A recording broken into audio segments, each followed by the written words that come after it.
Welcome to another Study Notes and Theory CISSP practice question review video. Dang, that's a long title.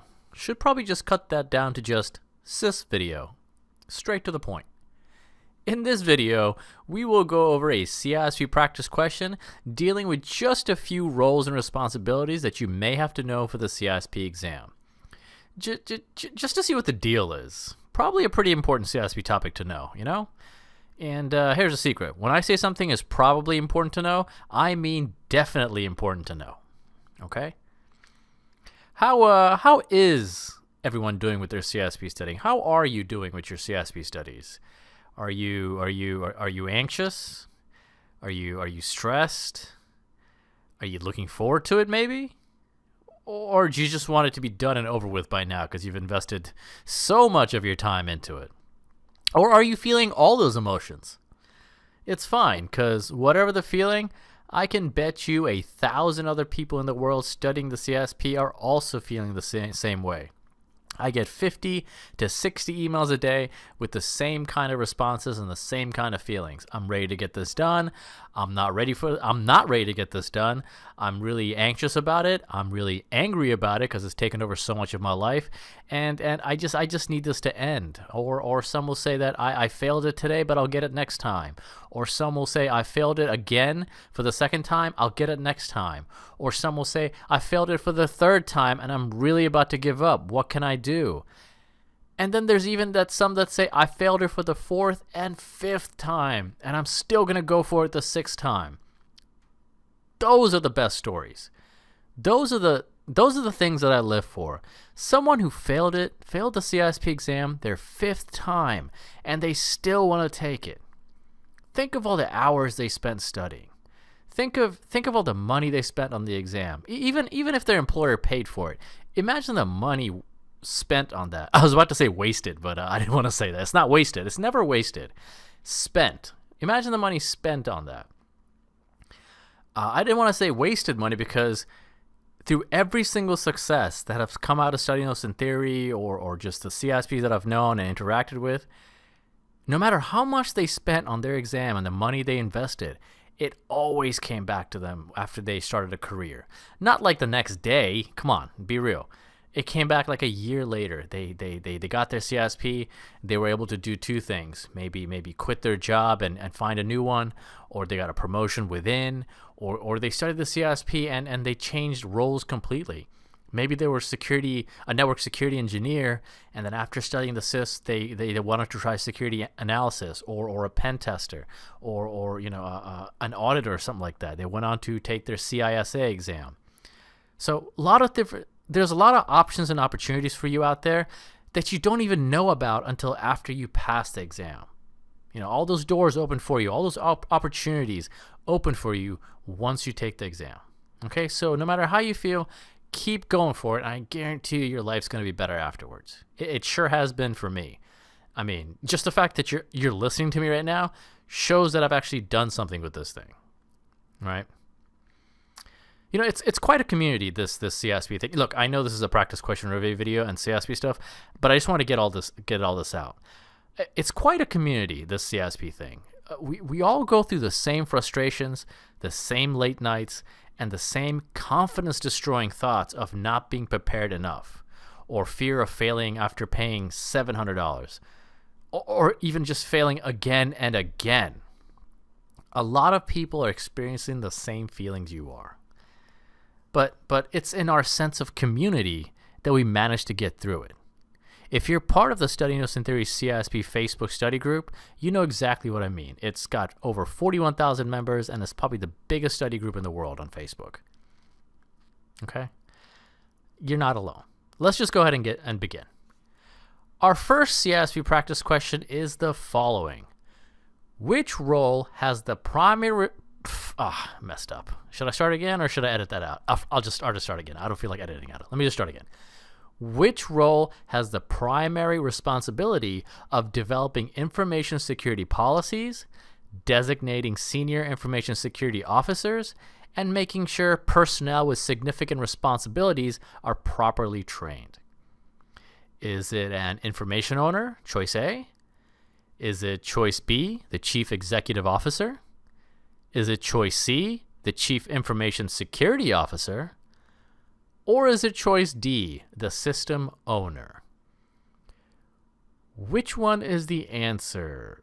Which one is the answer? Which one is the Study Notes in Theory CISSP exam practice question video answer? Just to clarify, yes, there is an official answer per an officially recognized source. I didn't just get my answer from some blog post or something like that, or some article written by, someone in 6 months in journalism school or something like that. There isn't room for negotiation. There is an absolute answer, and you'll know it by the end of this video, or maybe you know it already. Good for you if you do. Even if you guessed and got it right, that's still good. That's still good. Because in the CISSP exam, even if you guess and get it right, guess what? You got it right. So if you were, right now, sitting in front of the computer terminal, taking your real CISSP exam, let's go over a few things to keep in mind before even touching this question. Some general exam taking tips that we all hear are these two things. Read the choices first before answering the question, and try to eliminate two choices. Okay? Let's do those two things right now. Without even reading or looking at the question, let's just look at the choices. Chief Executive Officer. Oh, sorry, let me start with the first one. Information Owner. Chief Executive Officer, Chief Information Security Officer, and System Owner. Now, in my mind, I'm going to try to group similar choices together. So right off the bat, CEO and CISO go together. They are both in senior management and part of the team that drives the company. Okay? Those two are, in my book, members of management. I've committed myself to that notion. Looking at the other two choices, at this point, I'm not too sure what an information owner is, but I will equate it to the term in the CISSP books, which is similar, and that's data owner. Okay, information owner and data owner, I'm gonna group those two together. They're the same thing to me at this point. And I learned what a system owner is while I was writing my first CISSP book, How to Think Like a Manager for the CISSP Exam, now available on Amazon Kindle and Paperback. Sorry for the marketing line. My wife says I need to market myself a bit more, and she's probably right. Most of my time was taken away from her while I was waking up at 5 a.m. every day for the last year to get this book done. So she wants to make sure that the sacrifice was worth it. But really, she's just glad I'm pretty much spending all my time with her now, and you know what? So am I.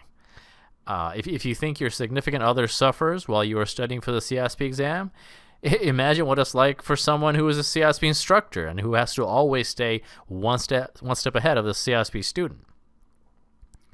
Anyway, a system owner is someone or group of people who own or support a system. I'll read you the definition straight out of the book in which I base the definition from the Cybex CISSP book. Here it is from the Luca Med book. That's me. Let's say a network security engineer manages the firewall for Rymar Tech, a fictional company. Rymar Tech is in the middle of a huge project to migrate their database and file service to a new location.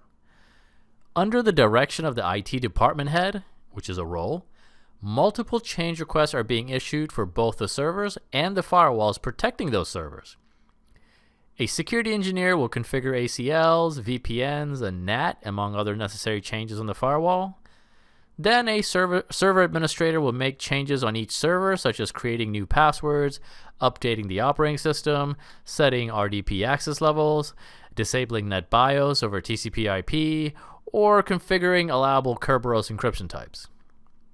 The changes to the firewall and servers will support the business processes. In this case, the IT department head is the system owner. This person knows how the system works, supports making required security changes on the system, and understands the value the system will provide to support the business. The IT department head is an example of a system owner. Okay, that's from the book, Luca Med's book. If you needed a direct definition, here it is from the Cybex for system owner. The system owner is responsible for ensuring that data processed on the system remains secure. This includes identifying the highest level of data that the system processes. The system owner then ensures that the system is labeled accurately and that appropriate security controls are in place to protect the data. System owners interact with data owners to ensure that the data is protected while at rest on the system, in transit between systems, and in use by applications operating on the system. Okay? That's the CIBEX definition. And it aligns with my definition because part of making changes and ensuring there's a proper change management program is a part of making sure the highest level of data the system processes is kept secure. Also note that the system owner works closely with the data owner, as stated in the definition. And we said that we can consider choice A, the information owner, a data owner. So right now, right away, we have now seen a clear distinction between the responsibilities of a system owner and an information owner just from this passage. There is a clear delineation.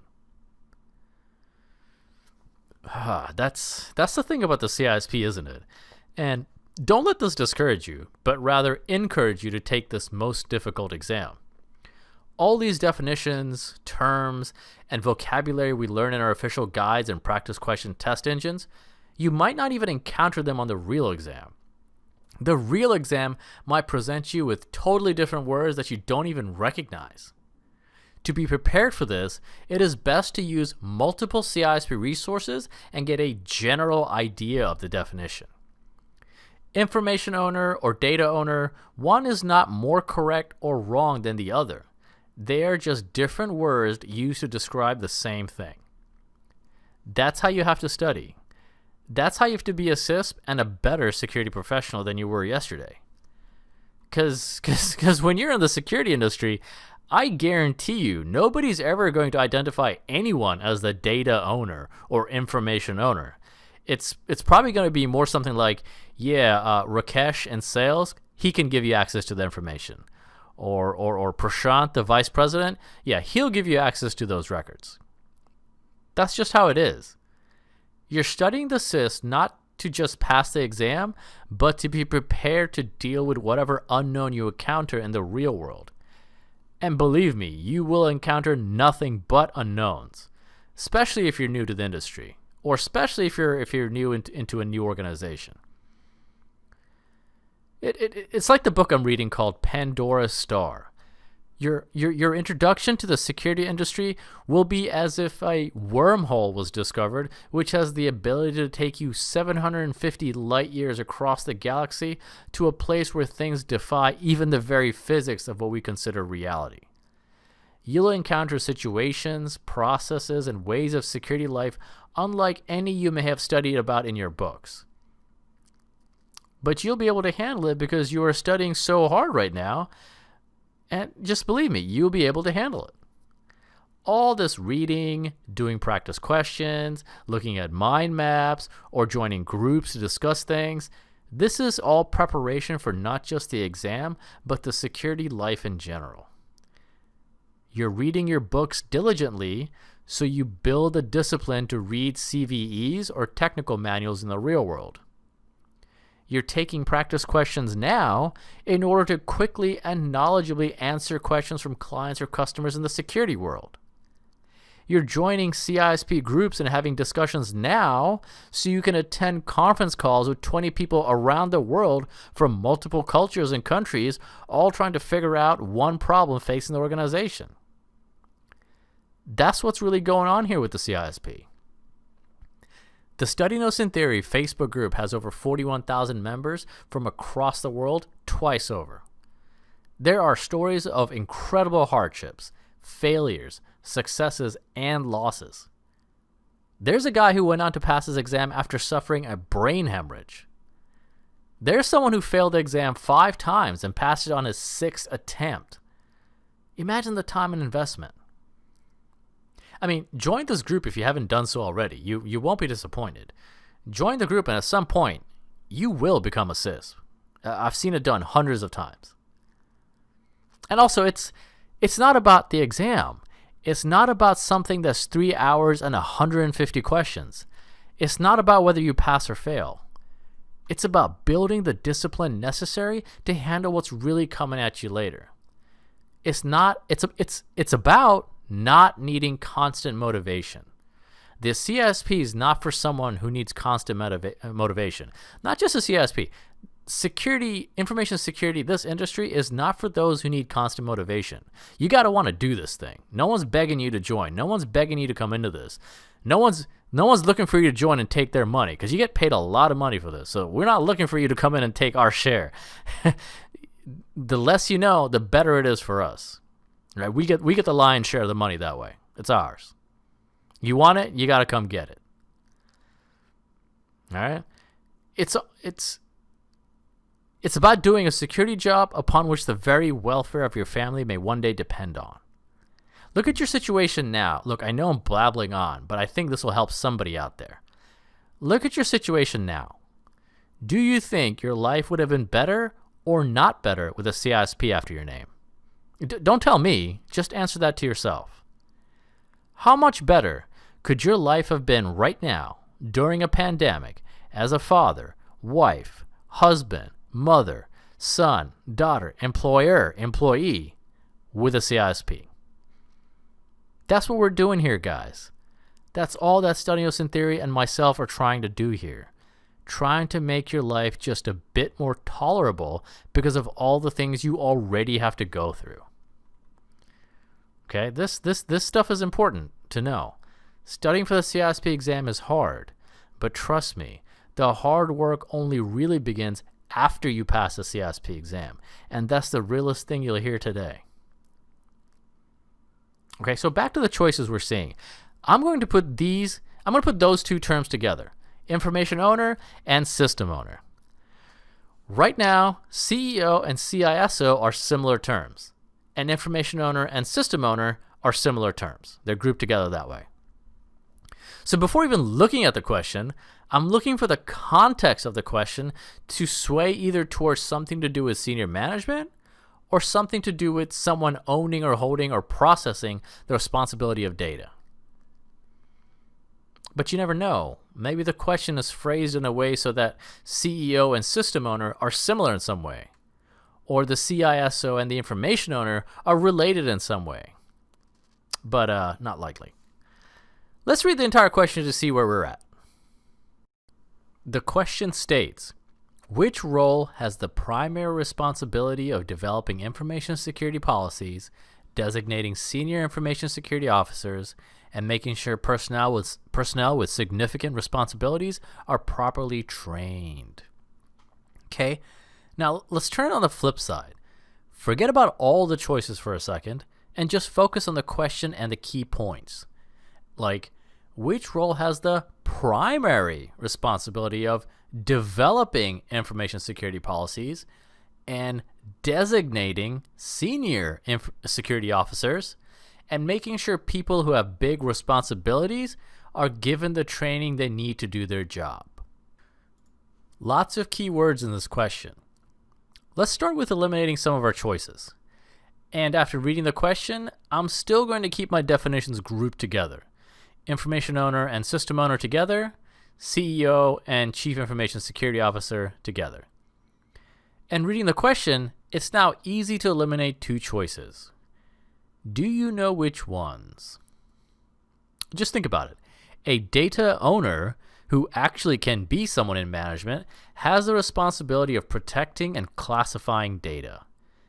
An information owner will establish the rules for the appropriate use and protection of data, provide input to system owners of the security requirements for the security controls which should be used for the information, deciding who has access to the information, along with rights and privileges, and assists in identifying and assessing more security controls where the data resides.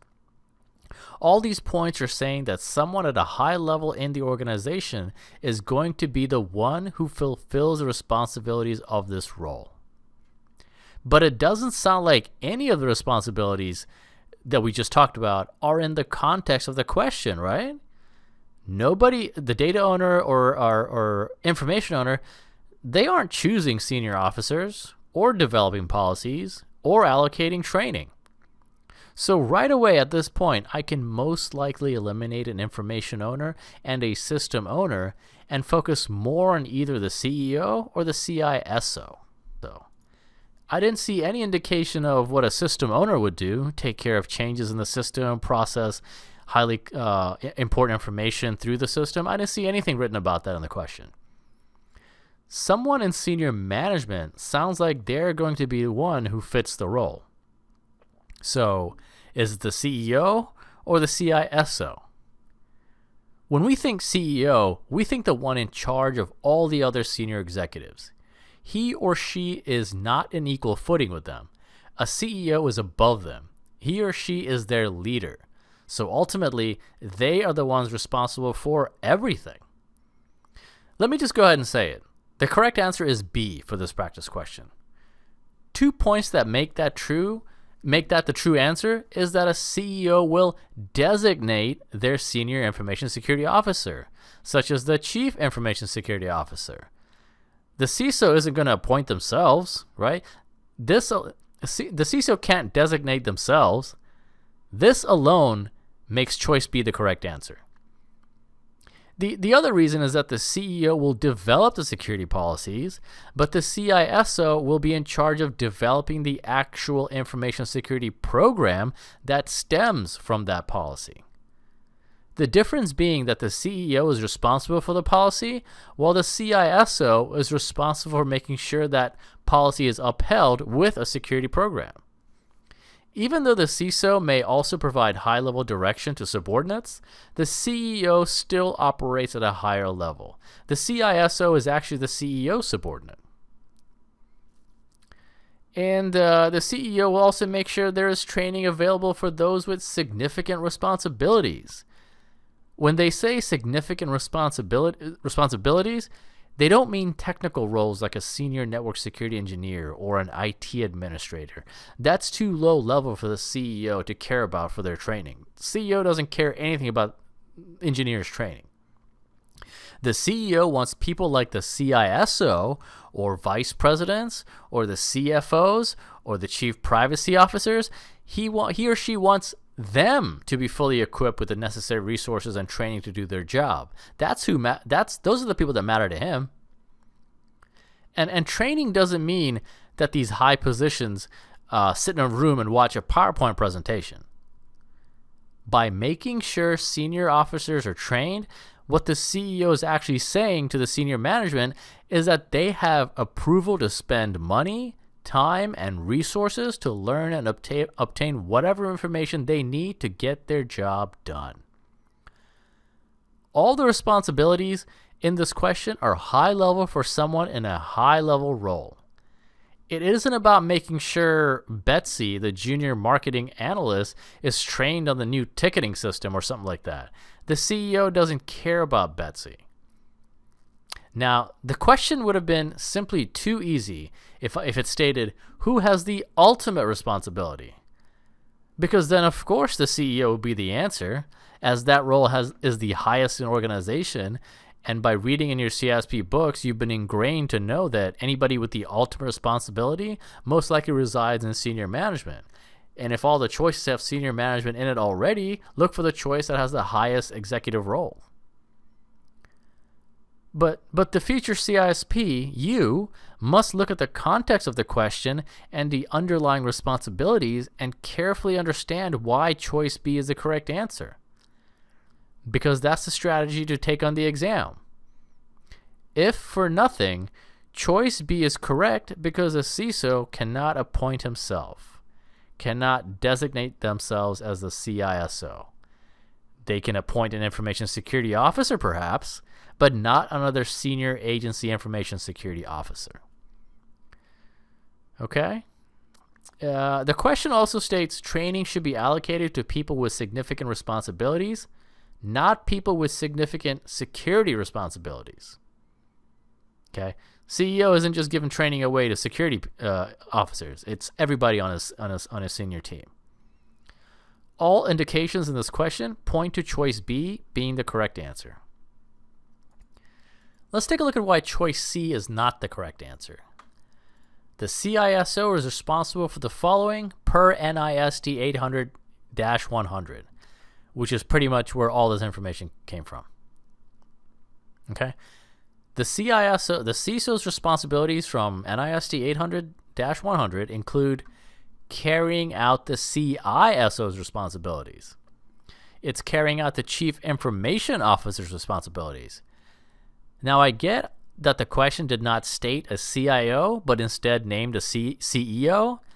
Since a CIO is higher than a CISO, but only a CEO is available for the question, the CEO is the closest thing. Either way, whether CEO or CIO, the CISO is the one responsible for carrying out either of the two executives' roles, policies.